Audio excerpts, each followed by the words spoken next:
Hello, this is Jim Schaefer, executive producer and host of Rip Rap, the academic book television program. My guest today is Bill Ayers.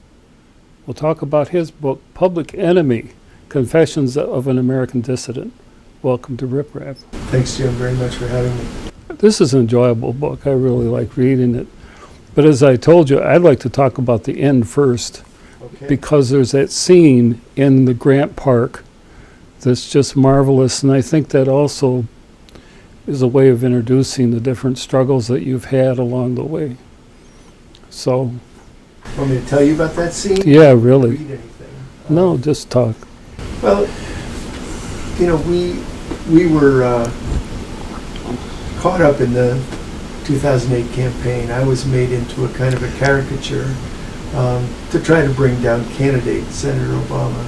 And of course it backfired, it didn't work, so Obama was elected. And the afterward ends in Grant Park in 2008, in November, I think it was November 4th, when Obama is elected president. And we had gone to my brother's house. My brother was a Democratic Party activist and had campaigned in several states, and his friends were there and they were all ecstatic. And then we went over to our closer comrade's house, Barbara Ransby and Peter Sporn, who were part of, you know, our anti-war, anti-imperialist kind of collective in Chicago.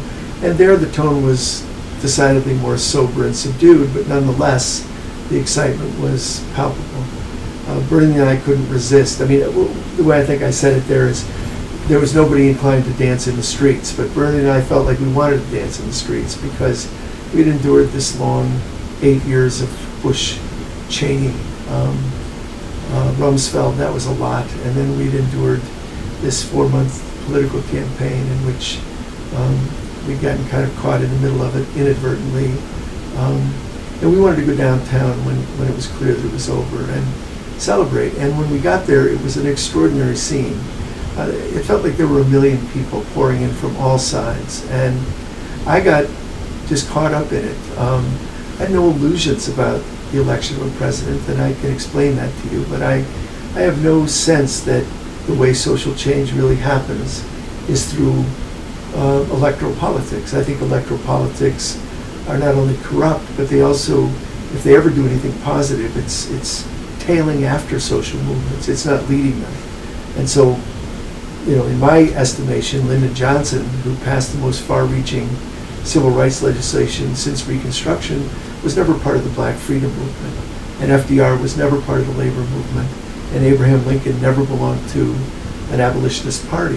And yet those three presidents, their greatness is based on these social movements that more or less forced them to do the right thing at the right time.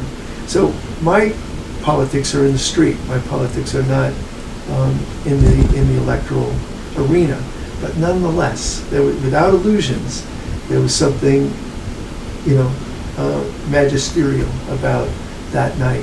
And I wanted to be there. I wanted to witness it. And when we got there, we got caught up in the crowd, and the sight was beyond exciting. I was ecstatic. Not because I thought that President Obama would bring the change that I believe in, peace, justice, you know, racial fairness, economic justice. I didn't think that.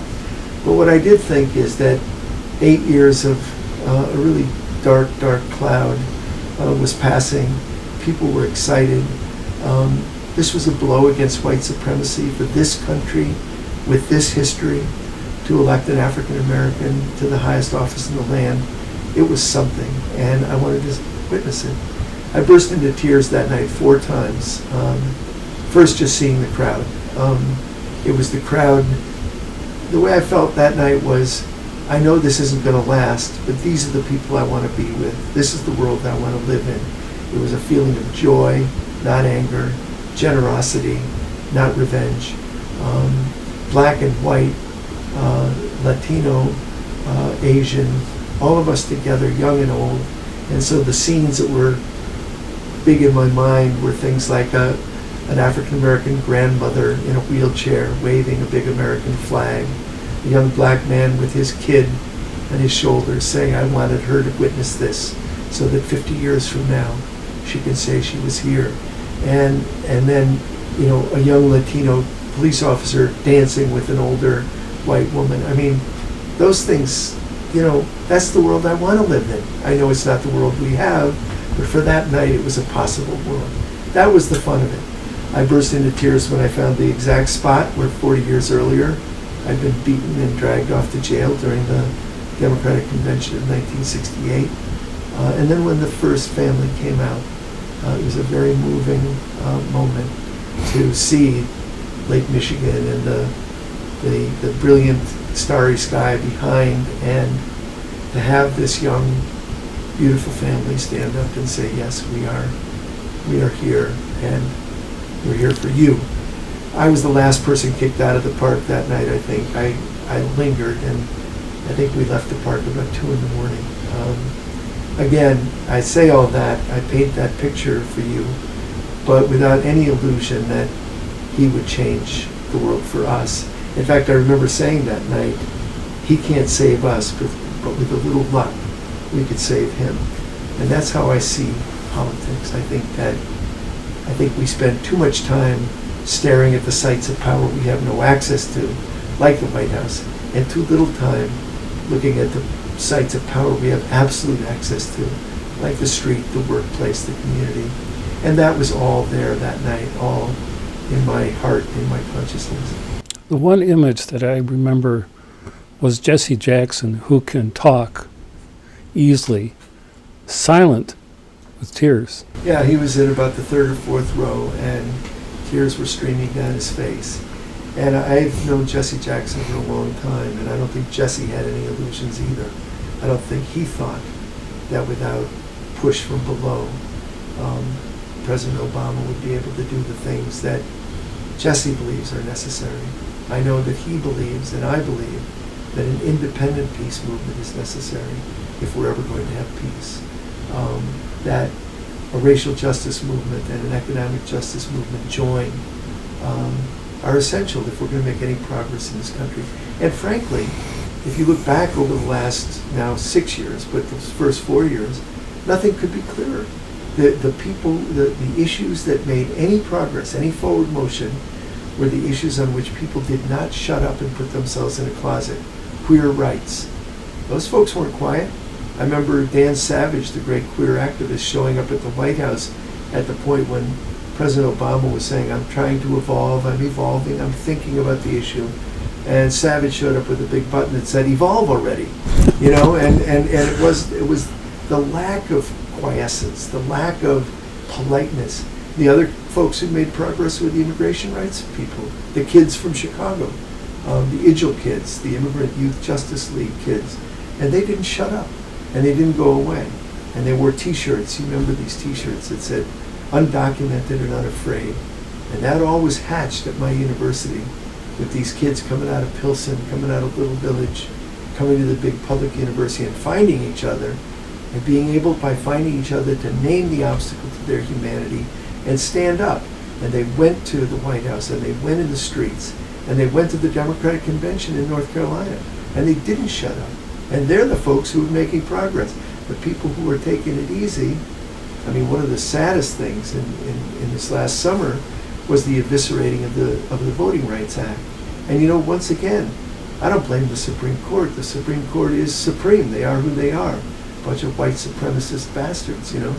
The people who I blame are us. Why were we not building why were we quiet for 40 years?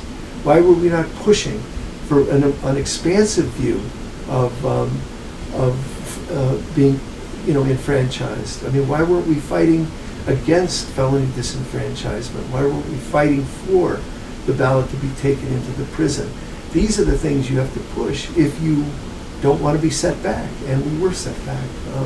So the people who made progress were the people who stood up, the people who fought back, not the people who waited for something good to be delivered. Healthcare is another great example, where, you know, the healthcare law that we've got to shut down government, as you know, on so-called Obamacare, which is, the whole campaign is so fraudulent. But the craziest part of it, from my point of view, as a radical, as a left radical, is that the Affordable Health Care Act is nothing to write home about. I mean, it's a lot better than nothing, but the idea that that somehow is a very, socialistic kind of cat's paw is nonsense. It's a Republican plan.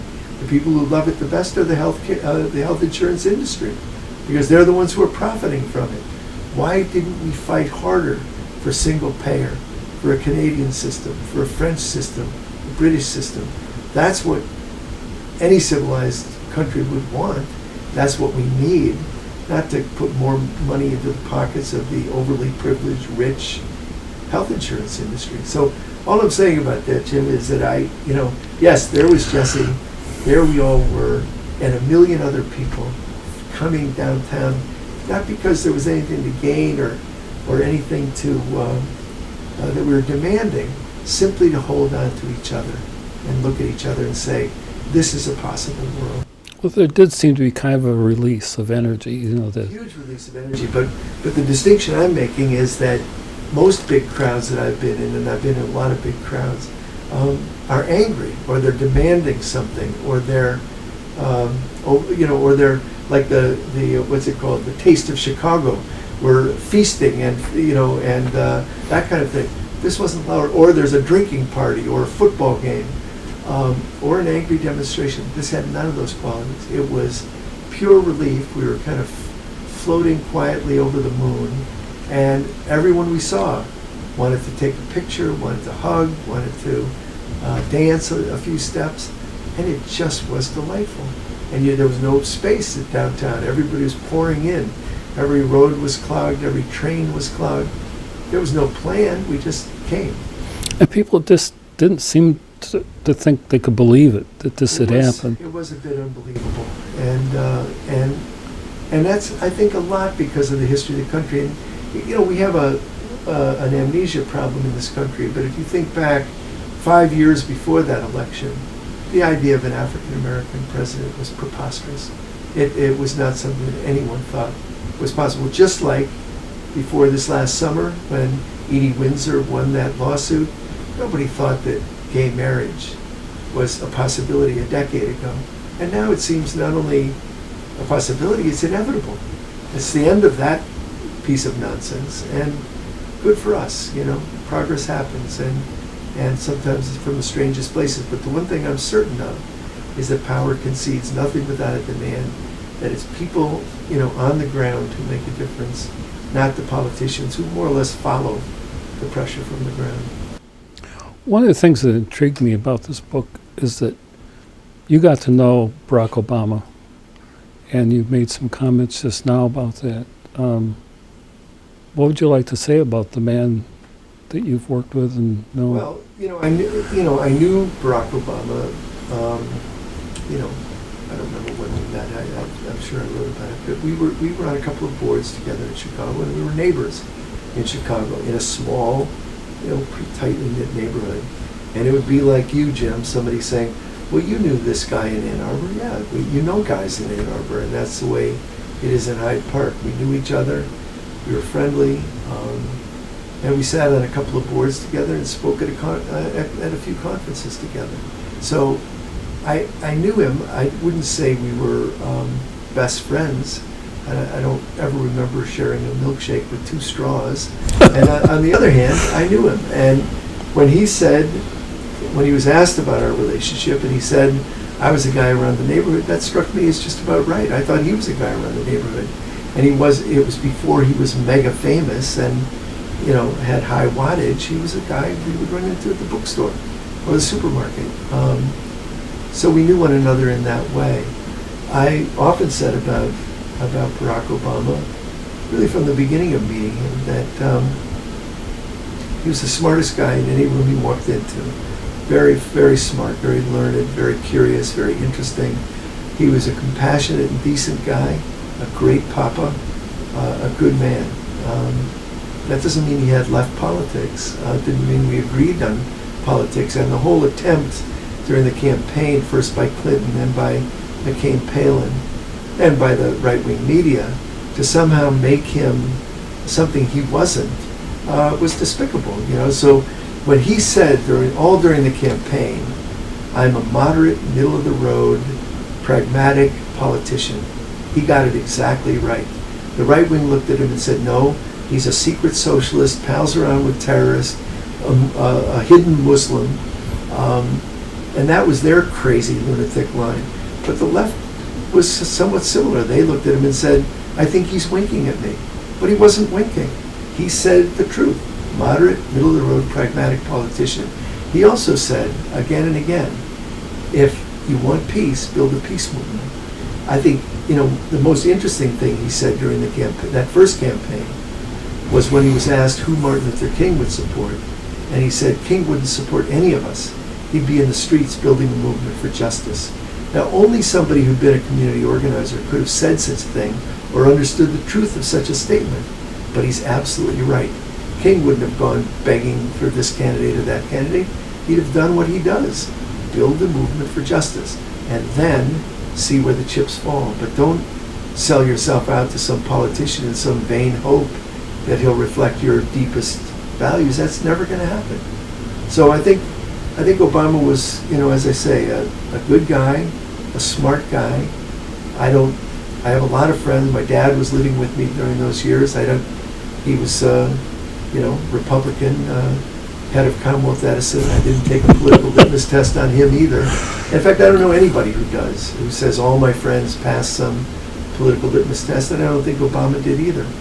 And one of the things that I felt very strongly about that whole kind of demonizing of Jeremiah Wright and Rashid Khalidi and me, but much more important, demonizing of Obama because he knew anybody like us.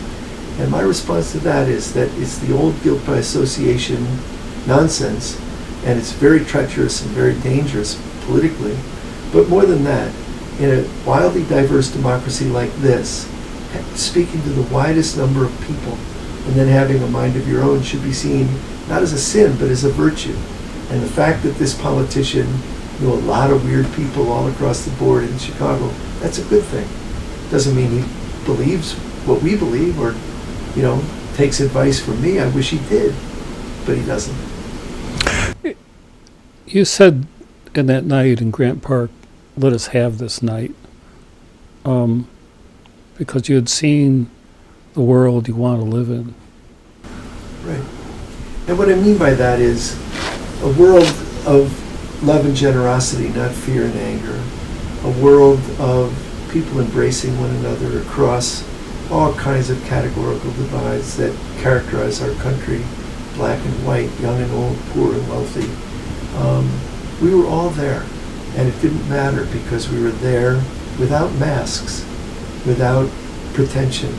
We were there to be with one another and to, as you said, take a sigh of relief and float gently over the moon, because something was coming to an end that had been hateful and difficult. And who knew what was there in the future? A lot of it depended on us, and it still does. The future, everyone says it, and it's obviously true, the future will be different. Change is coming. Will it be a better world? That depends on us. It depends on what we do or don't do. It could be a much worse world. So that's what I think we ought to worry about. One of the things I found fascinating when I talked with other people and told them I was going to be interviewing you is I think the cornerstone of what you do has been your professorship of education. And so I thought that might be interesting to talk about because that doesn't seem to have gotten as much value as I think is there. Well, of course not. And the reason is because, my entry into the political conversation in 2008, and still had to do with demonizing Obama. And the demonizing of Obama depended on holding up one moment in my life and making it represent everything.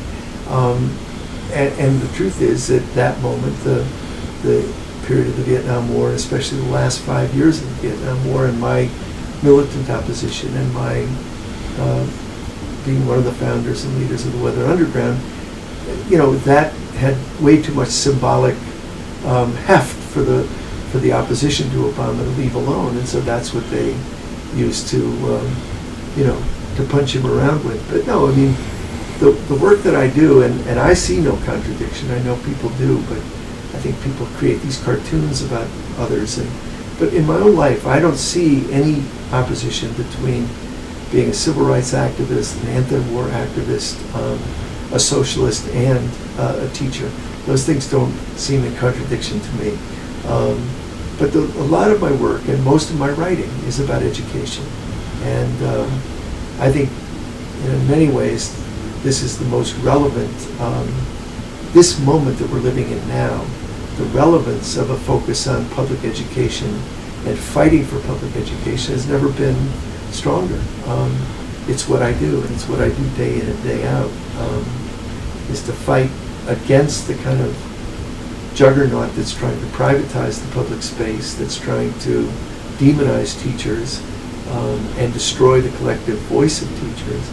And I'm in Chicago and nationally part of the forces that are trying to fight back and say, no, we need public education, that in a democracy, without a free, common public school, we are doomed.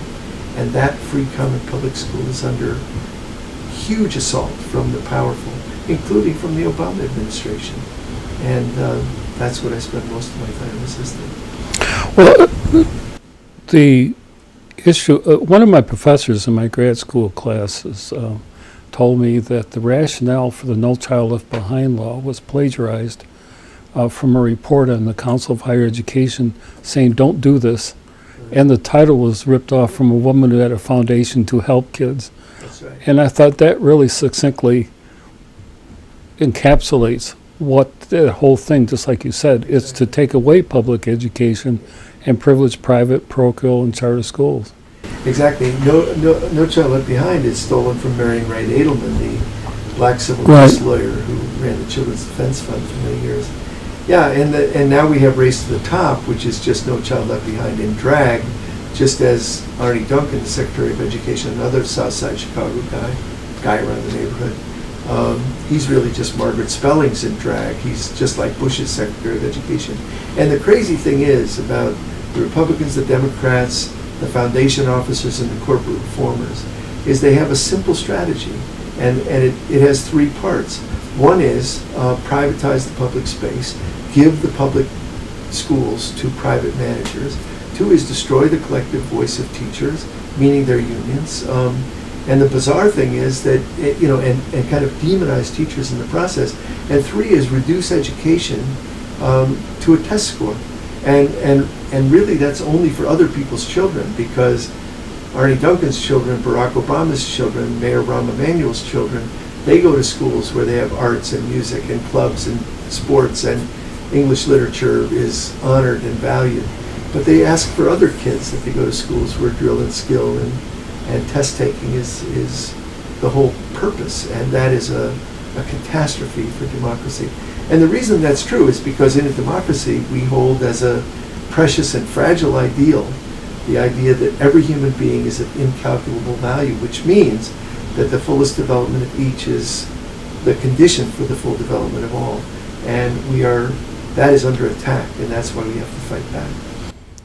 Well, and a lot of people don't realize that standardized testing is racist by its nature, because it's based on culturally appropriate answers. Absolutely. And the only way you know those answers if you've been privileged to be trained in how to ferret that back. Absolutely. If you want to know how you'll do on your first standardized test, look at the class background and income of your parents.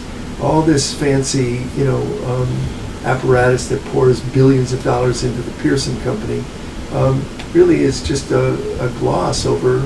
You just ask people, what do your parents make, and stand over there. It amounts to the same thing. And so the kind of relentless reduction of education to that. So my answer to the Race to the Top people, and I had this long talk with Arnie Duncan about this not so long ago, because we're at a conference together. But in a democracy, what we ought to say is that whatever the wisest and most privileged parents have for their kids, that's what we should want for all kids, for our community's kids. And so look at where the Obamas send their kids today, or where they sent their kids in Chicago. Class size of 12, capped, a curriculum based in part on pursuing your own interests, a teaching corps that's not only respected but unionized. if it's good enough for those kids, why is it not good enough for the kids on the west side of Chicago? And anything less is not only unlovely, but destructive to our future. And that's why this is a fight we have to have. One of the funnier episodes I went through in this class on the No Child Left Behind, this grad class, is that we were supposed to have a project and interview a school official. And so I selected the principal of Pioneer High here in Ann Arbor. Nice. I went through 4 different attempts with 4 different people, and not once did I get the interview.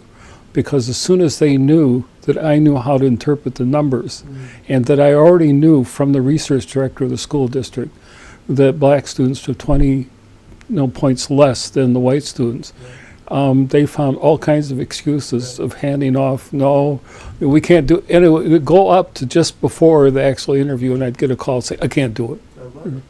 Yeah, I love that. And I'll tell you, it brings to mind one of the things I do based on this idea that whatever the most privileged people have should be a standard that we aspire to for all kids. Whenever there's a crazy thing that happens in Chicago, I'll give you 2 quick examples. I always go to the lab school where the Obamas sent their kids, where Arnie Duncan attended for 12 years, where I sent my kids, and where both Mayors Daley and Emanuel sent their kids. I always go to the lab school and ask them how they respond to that, because, so here's one silly example. The Chicago Public Schools last spring banned a book by Marjane Satrapi, the Iranian book called Persepolis. It's a graphic novel, wonderful book. But they banned it in the Chicago Public Schools because a parent complained that in one of the little cartoon panels a boy's penis was showing. They're like banning Maurice Sendak for Where the Wild Things Are, right? So I went to the lab school, I called the lab school, I got the librarian, and I said, do you have Persepolis in your library? She said, yeah, we have 9 copies, 2 in French. We have 2 copies of the movie that was made of the book. I said, do the kids read it? She said, the 7th graders read it. It's a required reading in the 7th grade. So Rahm Emanuel's kids have real art and real literature. The kids at Lane Tech get more drill and skill, no art, no literature. Well, thank you. We've completed the interview, and I thank you for being on Rip Rap. My pleasure, Tim. Thanks so much for having me.